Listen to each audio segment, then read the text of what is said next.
If folks enjoyed that video as much as I do. I think she just presents it incredibly well, and I rather than me summarizing it, I think it's great for you to hear it from the source. And it does open our minds up to the opportunities for adolescents and gives us greater insights into why they may be taking risks and how we might be, as interventionists, which I've dedicated my life to, how we can take advantage of that and the implication it has for our interactions and our work. Um, so I'll just briefly sum up this aspect on cognitive development, and then we'll take a 10-minute break. So just to sum up, cognitive development for young children, they mostly understand things that can be seen or touched. They may understand a portion of abstract ideas such as love, justice, or even fractions, but their understanding compared to older children, adolescents, adults is much more limited in its scope. And as the brain develops in adolescence, a young person gains a much broader understanding of more abstract ideas, and they're able to utilize more advanced reasoning, though we know that advanced reasoning can be limited.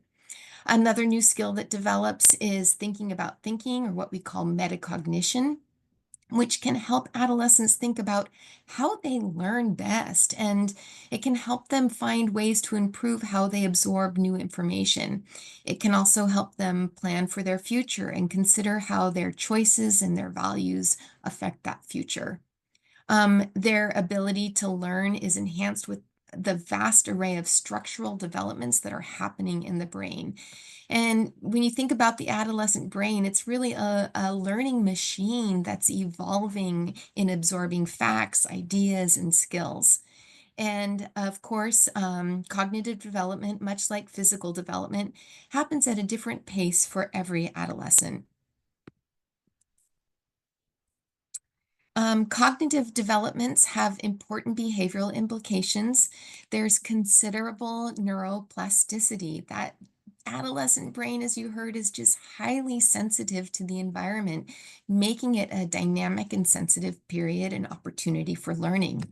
The adolescent's increased desire to seek new challenges can be adaptive for learning and exploration, which is critical for independence and problem solving.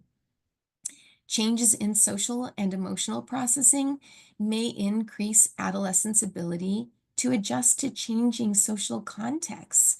And yes, they are capable of decision making and planning the future, but brain development sheds light as to why they don't always use those executive functions. And as alluded to earlier, there are many, many factors that influence cognition.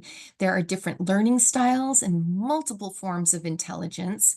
Every adolescent learns and processes information in a different way. Adolescents may find that some academic subjects are easier for them to learn and are more interesting than others. And education theorists suggest that presenting information and assessing learning in multiple ways helps young people with different learning styles. Yet we often see a disconnect with our educational systems. A learning disability, such as an auditory processing disorder, dyslexia, attention deficit, or ADHD, can affect cognitive development as well. And challenges will differ based on the disability, but being aware of these issues can help adults link adolescents to the proper tools and resources so they can thrive regardless of their different learning styles.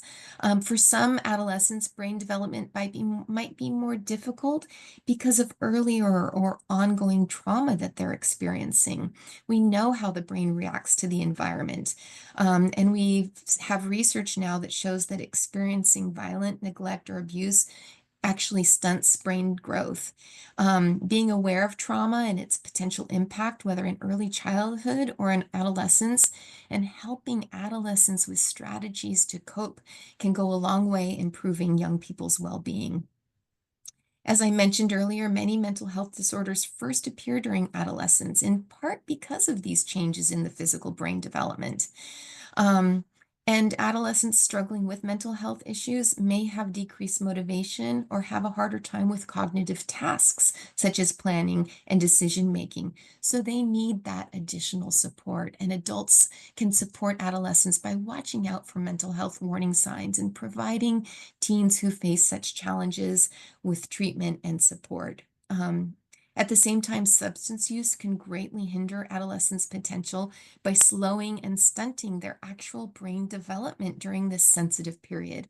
And research is showing that the earlier and the more frequent use of substances like alcohol, tobacco, and cannabis youth can further compound these negative impacts on the developing brain. The brain is also especially vulnerable to addiction during this stage of life.